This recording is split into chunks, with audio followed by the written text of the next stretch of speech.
Hello and welcome. This is the week 2 lecture. So today we're going to talk about narrative.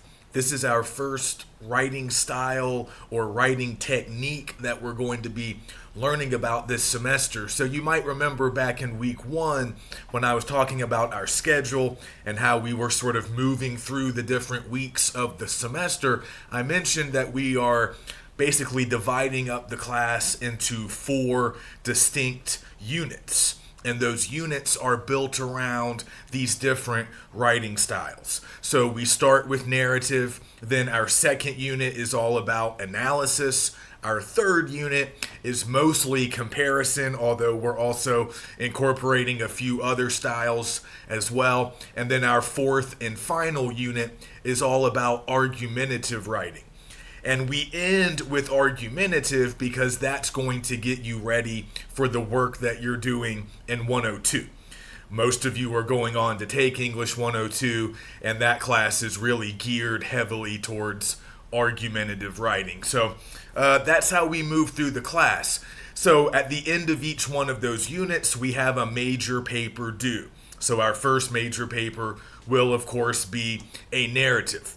But before we are ready to start writing our own narratives, we need to get some experience reading narratives. So that's what we're going to be doing this week and next week. We're going to be looking at examples of narrative writing in our book, in 50 essays. So as we start to read other people's narratives, I want us to look for and keep track of certain key narrative elements. That's mostly what we're going to cover today. These are terms and concepts that most of us are already familiar with, but I want us to get good definitions written down of these key terms so we can look for them as we read, and then later, of course, we can use these elements in our own writing, in our own narratives. But let's just start a little bit, let's just start by talking a little bit about what a narrative is and why this is such a popular type of writing. So to just start in really simple terms, a narrative is just a story. It is a story that can be either true or made up. So we make a basic distinction between fiction and nonfiction. So if we are reading fiction, that typically means we're looking at a novel or maybe a short story, and the story that we are reading is not true. It's made up, it's created by the author. Now, a lot of fiction is, of course, realistic, so it seems like it could be true. A lot of novels, TV shows, movies, they're telling stories that are meant to be lifelike. They might even be telling stories that are based on truth. They might be based on real events, but there still might be some fictional elements. They're making up new characters, new interpretations of the events, whatever. But a lot of fiction, as we know, comes pretty close to being nonfiction. Nonfiction means stories that are true, stories that are not made up, stories that really happened. So we're often going to see those kinds of stories in news articles. If we're reading, an account of some recent event, something that was covered by journalists, we can read a story about that in a newspaper, in a magazine. Obviously, these days, a lot of people read their news online, but it's all sort of the same kind of material, whether we're looking at an old-fashioned newspaper or reading news articles online. That's another source of narrative. So, we start with narrative because it is such a familiar type of writing. Even for students who don't think of themselves as big readers or big writers, it doesn't matter. You're still familiar with narratives because we see narratives all the time. So again, movies, TV shows, obviously books, certain poetry can also tell stories. essays like the kinds we are reading this semester in 50 essays. I mentioned newspaper, magazine articles, online news articles, and we sort of share little narrative details with each other pretty often. If we ask, somebody, how was your day? How was your weekend? What have you been up to? We're basically asking for narrative details. We're asking the other person in that conversation to tell us a little story about what they did, what they've been up to over some recent period of time. So all of that comes back to narrative. We're simply telling stories. Some stories might be true, some might not be, but whether we're dealing with fiction or nonfiction, a lot of narratives have the same basic elements. That's what we're going to notice today. As we go through some of these key elements, we can look for these in any kind of narrative, whether it's on TV or in a book, whether it's true events or whether the events depicted are completely made up. It doesn't really matter. We can find these same elements at work no matter what. And another reason we like to start with narrative is because we often use narratives to help us learn. There have been a lot of studies done about sort of brain function and how people best retain information. And it's been determined by people far smarter than me that it's really an effective way, one of the most effective ways to communicate information is to put it in narrative form. If you are, telling people something or teaching people something in the form of a narrative, the audience, the learners, the listeners are more likely to remember. They're more likely to relate to the information. And this makes sense, right? We often think in terms of narrative. We might even think of our own lives as sort of unfolding as a narrative. We are, of course, the protagonists in our own stories. We are the main characters, and the events of our lives essentially become like the events of the plot. The people we know, family, friends, they are supporting characters. There might be an overarching theme or a larger meaning behind all of these things happening in our lives. So we sort of think in terms of narrative just automatically, almost as a default setting. So they've done these sort of neuroscience studies that have shown that if you want people to remember information, relate to the information, and to fully understand the information, the best way to deliver that info is in narrative form. We can relate to narratives because we might be able to relate to certain characters in the story. Or we might be able to relate to certain things that happen in the story. It might strike us as similar to experiences that we've had ourselves or experiences that people we know may have had. So we can relate, we can find something to latch onto in that narrative, something that might seem familiar to us, something that reminds us of something else that we've done or know. So we relate to it. We feel sort of a personal connection to it if it's told as a story. Also, we're going to remember it because it's going to be more interesting and compelling if it's delivered as a narrative. So just like we tend to remember a book that we read or a show that we watch, it helps if we practice those active reading techniques that we talked about in week 1. But if we've taken some notes and we've been good, active, critical readers, we're going to remember a narrative that we read, or even just think about a movie or a show that you've seen maybe years ago. If it was a really good story, if you really connected to it, you're likely to remember it, and that's always key. We always want to remember the things that we learn, retain that information that we acquire, and then finally, we're going to be better able to understand everything because our brains often want to understand things in terms of narrative.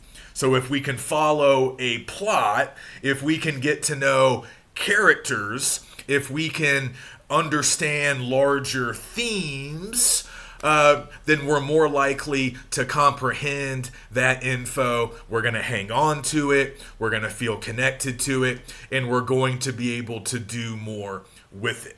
So narrative is a great way to present information. We're going to see that later on. But for now, we just want to appreciate some of these narratives that we're going to be reading, and then we want to figure out a way to start fashioning narratives of our own.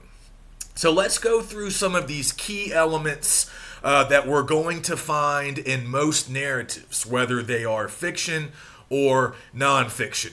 And again, we start here in part because everybody kind of knows a little bit about narrative writing. Even if you've never actually done it before, you've seen narratives, you've watched narratives, you've heard narratives. So a lot of these elements are going to be familiar. They might even be review. They might be things that you've learned about in the past, but that's okay. We can always use a quick refresher.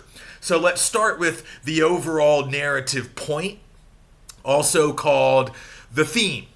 So if we're talking about fiction, we often use the term theme to refer to the overall purpose or message or meaning behind the text. So I often encourage students to think about like children's literature when you're thinking about sort of the larger meaning of a text. A lot of narratives have what we call sort of the moral to the story.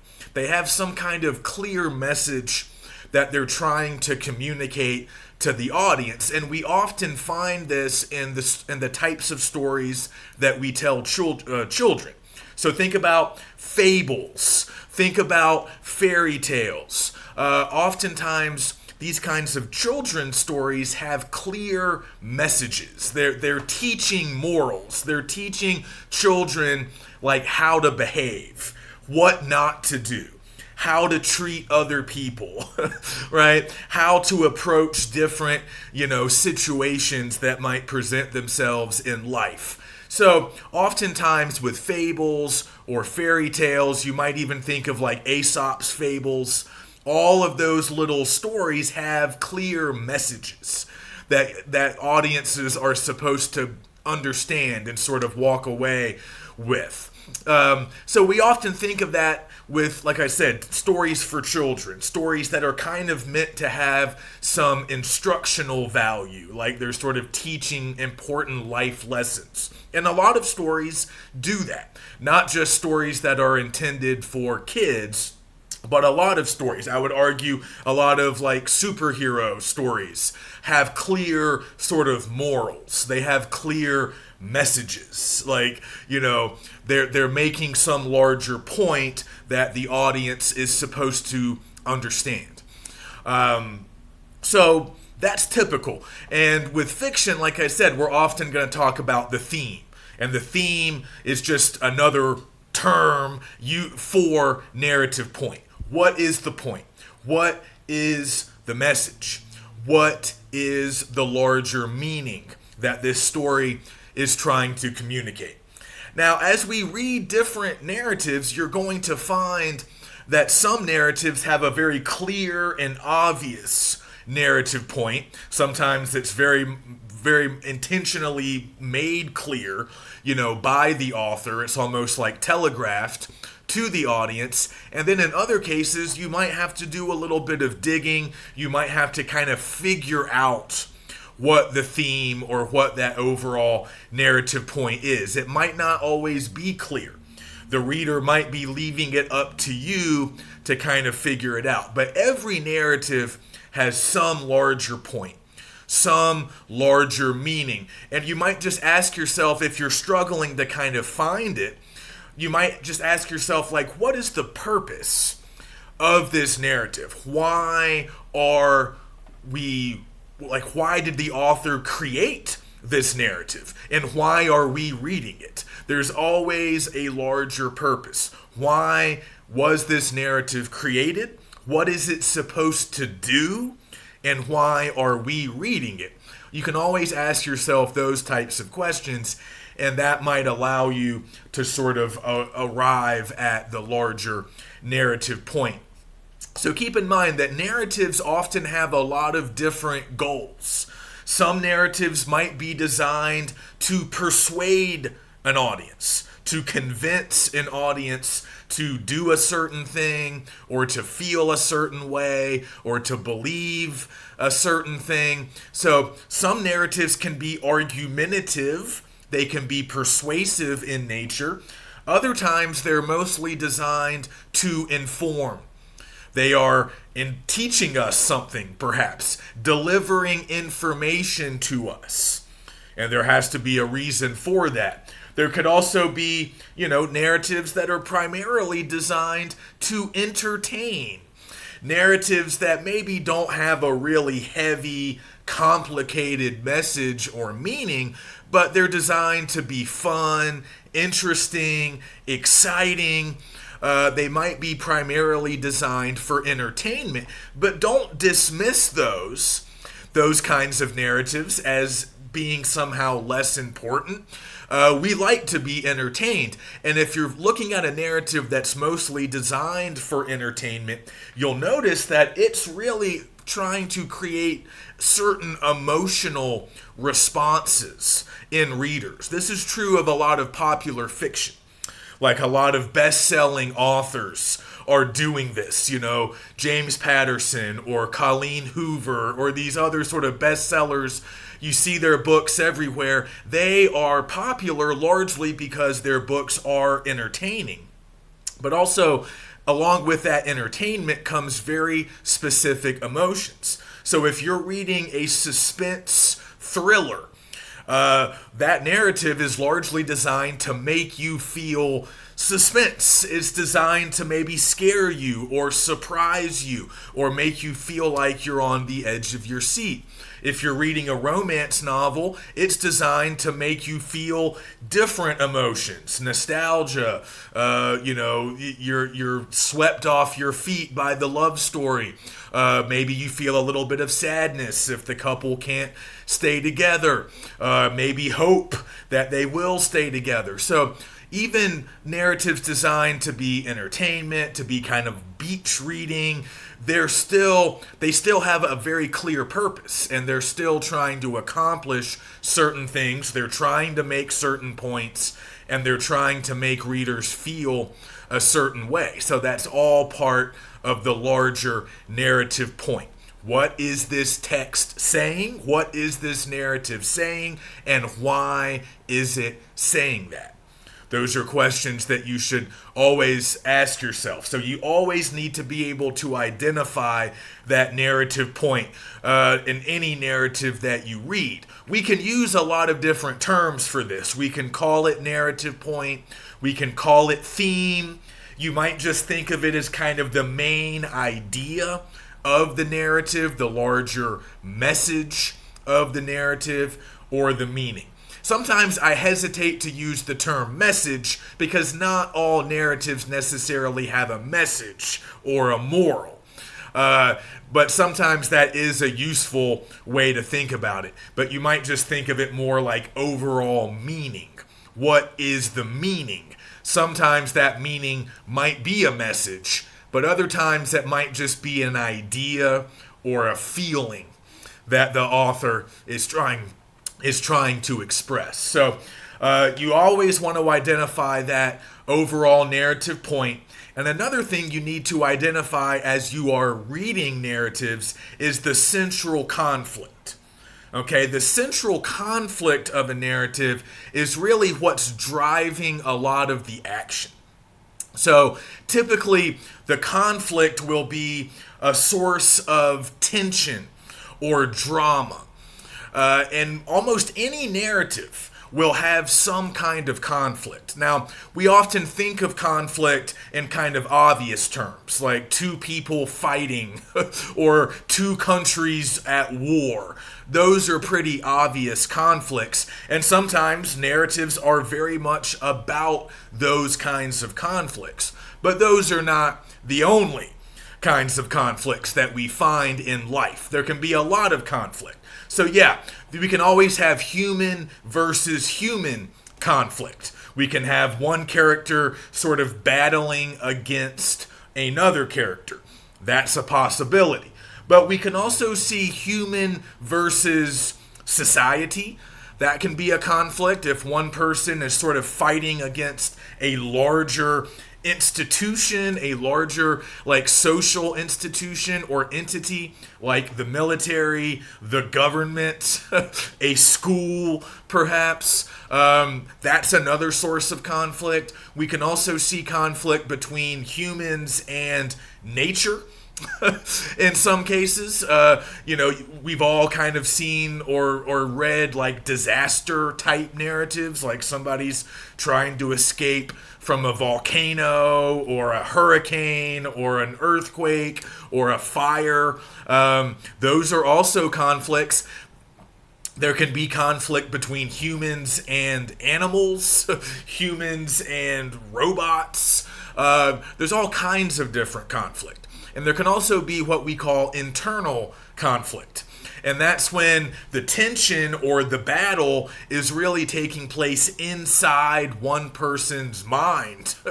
It's all internalized. It's not an external conflict where the person is struggling against some other person or some outside force, but rather it's all happening inside.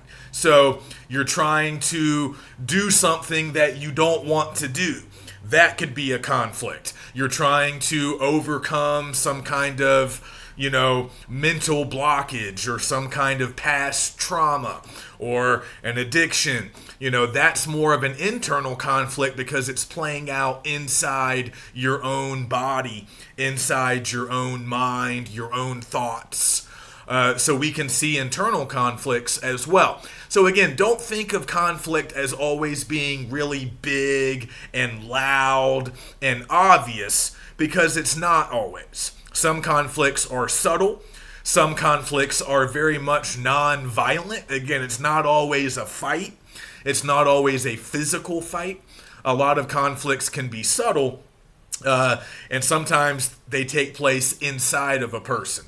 And other characters, other people might even be unaware of that sort of conflict. So we always want to locate, okay, where is the conflict? And there's often going to be multiple conflicts. But remember, conflict will often drive the plot. Conflict often fuels the events of the story. So the plot is often put into motion by various conflicts or by one key central conflict.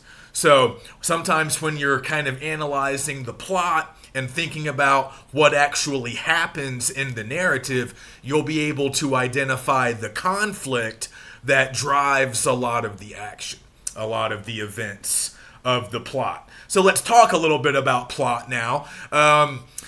We all know what a plot is, but I want you guys to think more about the plot sequence. We can also call this the narrative sequence of a story. In other words, how do the events of the plot unfold? How is the plot presented to the audience? That's what you need to think about. So some plots are going to unfold in chronological or linear fashion. That means we start at the beginning and we work our way up until the end. We start with the earliest event and we finish with the event that, happened most recently. But not all plots work like that. As we know, not all plots unfold chronologically. So sometimes we might start at the end of a narrative and we work our way back, Or we might start in the middle and we might jump around utilizing flashbacks and flash forwards. You guys are probably familiar with those terms. A flashback is simply when we are moving back in time to some earlier event, and a flash forward just means we are moving ahead in time to some future event. So you always need to have an idea of what that sequence is. Like, are we moving in chronological order, or do we jump around in time? And also think a little bit about the plot itself. We often think about narratives as taking place with a beginning, a middle, and an end. And that's typically how plots are constructed. So you guys may have seen a plot triangle before. This is often how we teach narrative in like high school and middle school. So the traditional plot triangle starts with what we call exposition. And exposition is usually just basic information that's being provided to the reader at the very beginning of a narrative. So oftentimes this is provided by a narrator or whoever is telling the story, and they're just kind of setting the scene. They're setting the stage. They're getting us ready for what we are about to read. So we get some basic info about the setting, about characters, like kind of, what's going on, who are these people, what's the time period, where are we? We get some basic info. Often some exposition will consist of description. Certain things will be described. Certain things might be explained to us. So this is all kind of, important info, almost like background info that we need to know before we get moving on the narrative. So that exposition comes at the very bottom of the triangle, and then as we start moving up one side of the triangle, we get what's called rising action. So that's often where the conflict is introduced. We learn more about the characters. We learn more about, kind of what's going on. Events start to occur. Some kind of conflict is normally introduced, and the action intensifies as we climb up that side of the triangle. And then eventually we're going to hit the climax. We're going to hit the moment of peak tension, the moment of sort of, the highest drama, the moment where maybe things come to a head and, the battle begins, or the character is really in the middle of this struggle, the highest pitch of this struggle, whatever it is, if it's with another person, if it's with society, if it's internal, whatever. The climax is when we hit that central peak moment of tension and conflict. And then after, if we're thinking about the triangle, the climax is like the top, the peak. And then we have falling action, which is kind of where things get tied up. We sort of get a certain amount of resolution. We're tying up loose ends. So frequently that's called the falling action. And that's going to be a little bit shorter often than the rising action. The rising action is going to take place over a longer period of time, and then after the climax, we're getting close to the end, but the climax is not the end. It's just usually close to the end. So after the climax, we have some brief falling action where things get kind of resolved, tied up, figured out, and then we reach our conclusion. So that might be helpful when you're thinking about plot, to kind of keep that triangle in mind. So we start with exposition, then we have a lot of rising action, then we have the climax, which is like the big, fight scene, the sort of moment of truth, followed by some falling action and some kind of conclusion, some kind of resolution. Although we will notice that not all plots really have a clear resolution at the end. Sometimes things are kind of left open-ended, and frequently with all the franchises and all the sequels that we see today, a lot of narratives will conclude really in a way that just sets up the next installment, in the series. So we don't always get really definitive conclusions, but we can always identify the climax, and we can usually identify those other sort of stages of the plot. So think about plot and think about the sequence of the plot in any narrative that you're reading. I've also mentioned a couple of other terms that we need to make sure that we understand: setting and characters. We probably already know what these are. The setting is simply where we are. Where does the narrative take place? I want you to think about setting in sort of two ways, on two levels. On one hand, we have what we could call geographical or spatial setting. And that really refers to like where we are in the world. Like, what country, what state, what city, like where are we on a map? Where could we locate ourselves in this narrative? The other level is time-based or temporal setting. Okay, that's really referring to time period. Okay, where are we in time? At what point in time does the narrative take place? So some narratives are going to be set in present day. Other narratives are going to be set in the past, some previous time period, and then other narratives might be set in the future. If you're reading science fiction, you might be moving ahead in the future, but you should always think about setting on both levels. So ask yourself, where am I geographically, and also when am I? When does the story take place? Now, you'll notice that in some cases, authors are not going to spell out every single detail about the setting. They might just give you a few context clues, and then they'll leave it up to you to kind of figure out, okay, this is the time period, or this is roughly where we are geographically. You might not always have a ton of specific details. You might know that this story is set in America, but you don't know where in America. It might be in the South, but you don't know where exactly, like what state.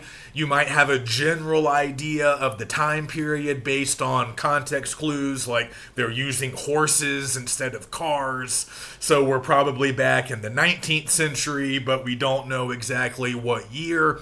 But that's okay. You don't always have to know a ton of specifics if the author's not giving them to you, but you do need to have at least a general idea about the setting. And then also characters. We all know characters. They are simply the people that inhabit the narrative. So we've already mentioned the protagonist. The protagonist means the main character. When we're kids, we're often taught to, regard the protagonist as the hero of the story. We don't always have to think of the main character as a hero. Of course, if we're watching, a lot of, if we're consuming children's narratives or even sort of like superhero stories, yeah, a lot of times the main characters are literally superheroes, or they are good guys that we are supposed to root for, and that's pretty obvious, but that's not how all narratives are, right? Sometimes the protagonist might really not be heroic at all. And we might not even necessarily like the protagonist. But that protagonist is the main character. It's the person we probably spend the most time with. And we might even be experiencing the story through the eyes of that protagonist. Sometimes the protagonist might even be telling the story. So that's the character that we usually know the best. And then typically with a lot of like sort of old-fashioned narratives, or again, the kinds of simplistic narratives that often get told, to kids, there might be a clear antagonist. So if the protagonist is the main character or the hero, the antagonist is often thought of as the villain, the bad guy, the person who is opposing the protagonist, fighting against the protagonist in some way, opposing the protagonist in some way. But again, in some complex narratives, the antagonist is not a bad guy. It's not a villain. It might just be somebody who is competing with the protagonist. Maybe they both want the same thing. They're both trying to achieve the same goal. Or maybe they come into conflict with one another for various reasons. Doesn't always mean that one is good and the other is bad. Also, like with certain conflicts that we were thinking about before, the antagonist might not even be a person. It might be an institution. It might be a grizzly bear. It might be, an earthquake. It might be artificial intelligence. It doesn't always have to be one person versus another person. But sometimes it is. So you just have to figure out, okay, who are my characters here and how would I describe them? You'll also notice that some characters are what we call round or dynamic, which means they're realistic. They are similar to to normal people. They are recognizable as believable, realistic people. So a round character is going to change maybe a little bit, or a round character will have a lot of different characteristics, some good and some bad, because that's how most people are. You're very rarely going to meet a person who is 100% good all the time. Most of us have good traits, we have bad traits, and then we have some traits somewhere in the middle. So that's how a round character is going to be. Not all good, not all bad, some combination of the two. And if the character is dynamic, that means they're going to sort of change and grow and evolve over the course of the narrative, because most people do grow and change over time. Not in every way, but we all do grow and change in certain ways as we get older. So you're going to notice those types of characters because they will strike you as realistic. They might even remind you of people you know, people you've met. Some characters might even remind you a little bit of yourself, and that's, of course, a sign of good writing on the part of the author.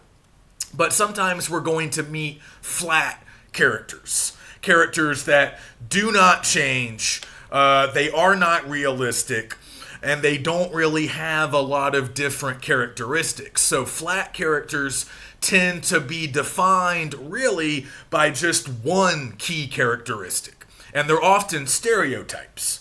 So they'll often be, sort of reduced to just one thing, like the dumb jock, or, the nerdy math club guy, right? Those are stereotypes. And if those characters remain flat, they're never going to be anything other than dumb or nerdy. They're not complex, right? They don't have other character traits. They're just dumb. They're just nerdy every time we see them. So often flat characters are not going to be as developed. They're not going to be as interesting, and they might just play smaller supporting roles in a narrative. So we don't get to know them very well. We don't spend a whole lot of time with them. They're primarily just there to represent something. Often flat characters who aren't dynamic, they don't change, they're static, and they're stereotypical. They often represent things. So like we see this, if you guys, can remember watching like teen comedies, when you were younger, like high school dramas, they often rely on these kinds of stereotypes, right? Because we don't necessarily need to know a ton about this character to know what the character represents. He represents something good or something bad, some clique in high school that might have some impact on the protagonist. So often the smaller characters, the smaller roles will be filled by sort of flat, static characters, and then the protagonist and the other main characters who we spend more time with, those are often going to be more round, more realistic, more dynamic.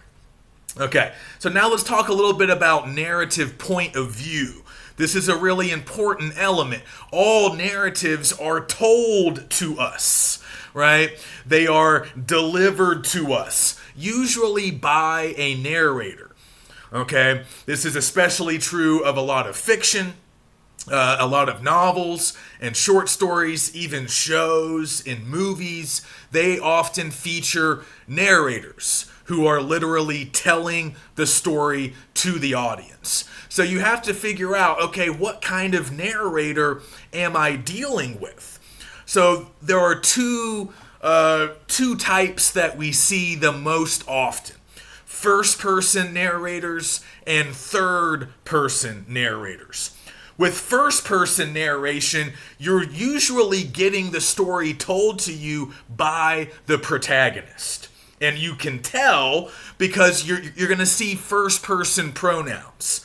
I did this. I did that. This thing happened to me. So with narratives like this, the main character or the protagonist is usually telling the story. They are telling the story directly to the audience.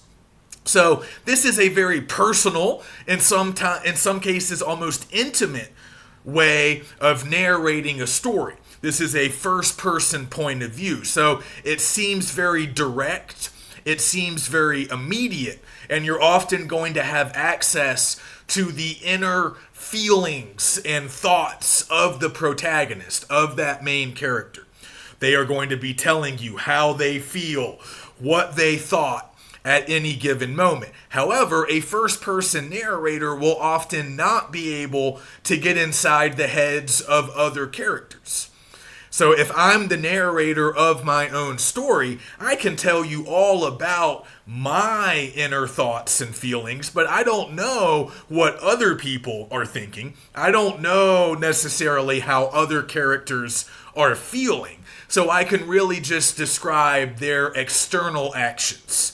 What they do, what they say, what they look like, but I can't necessarily access their inner states. But I can tell you a lot about my inner state. So we get a lot of first-person narration. It's very common. You're going to see an example of it, multiple examples of it in our book as we start reading narratives beginning this week. But also, a lot of narratives will feature third-person narration, which is going to sound a lot different. A third-person narrator is often a little bit more neutral.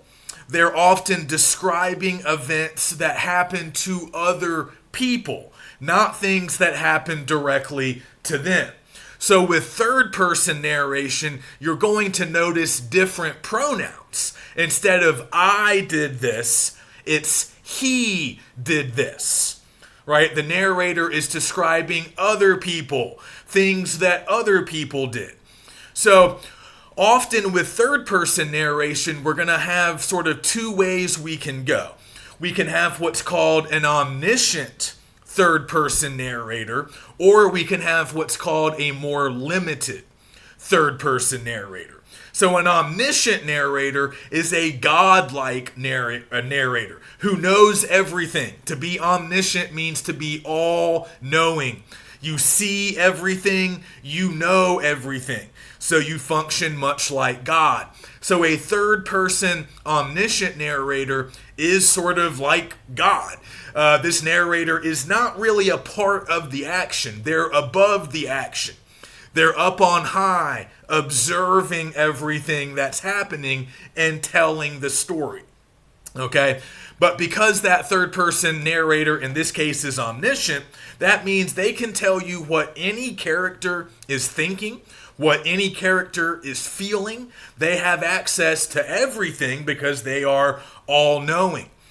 And that's something, that's a level of information that a first person narrator could not provide.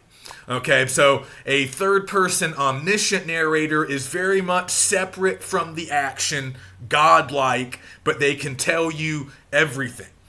And then with a more limited third person narrator, you're getting the story told to you by somebody who's kind of separate from the action. Not really involved directly. But a limited third person narrator isn't omniscient. So they don't know everything. They don't have access to all of the information. They might only be able to tell you certain things about certain characters, but they might be able to tell you a little bit more than just a first person narrator could. So again, just think about pronouns. If it's first person narration or first person point of view, you're going to hear I and me. If it's third person narration, it's going to be he did that or John did that. That's an easy way to tell. But even if you've identified third person narration, ask yourself, is it an omniscient third person narrator or is it a more limited third person narrator who does not seem to know everything? Okay, so those are most of the elements that I wanted to cover today. I'll just mention one other one. We're going to talk about it more next week when we get into description. But I do want to mention imagery just because you guys are going to see a lot of it. And it would be good if you could go ahead and start identifying imagery and working with it a little bit more. So we're going to talk more about language and descriptive language next week. So we'll talk about imagery, we'll talk about figurative language, we'll talk about word choice, but I want to go ahead and introduce you guys to imagery just because it's so common, it's so easy to find, and we're obviously going to be using it a lot in our own writing later on. So imagery is simply a term that refers to words or phrases or even entire sentences that make us use our five senses. So this is all about sensory impressions. And you guys know the five senses, right? Sight, sound, taste, smell, and touch. So because the word image is in the word imagery, we automatically think about our sense of sight. And that's fine. That probably is the sense that we use the most out of all five of them. So it's fine to start with your sense of sight. Yes, you're going to find a lot of imagery in narratives that are designed to make you see certain things. We can almost think of this as like mental pictures. You are drawing pictures in your mind, imagining what things look like, a beautiful beach, an old haunted mansion, right? If these things are described well in the narrative, you're going to have a clear picture in your mind of what they look like. And again, that's a sign of effective writing. But we can also use our other senses. Some words or phrases will make you smell certain things or taste certain things. Or at least you're imagining that you can taste those things. That's often the case with food. When food is being described, you might be able to smell it. You might almost be able to taste it. Other language can make us hear certain things. We can imagine that we are hearing what is being described in the narrative. And in some cases, we might even be able to imagine that we can touch what's being described. We can actually use our sense of touch or imagine what something might feel like to the touch. So you can find a lot of examples of imagery, even going back to, with any narrative, really, the narratives that we're reading this week, the narratives that we're reading next week, you'll be able to find a lot of examples of imagery. So I want you to start looking for those. And again, don't just focus on the sense of sight. You can start there, but try to engage your other senses as well. See what kind of language engages some of those other sensory impressions. Okay, so we'll stop with imagery. We'll kind of return to it next week. But next week, our focus is going to be more on language in general. So we'll talk about imagery, we'll talk about figurative language, and we're really going to get sort of intensely focused on description, because descriptive language is a really important part of narrative. So we'll talk about that next week. I will see you then.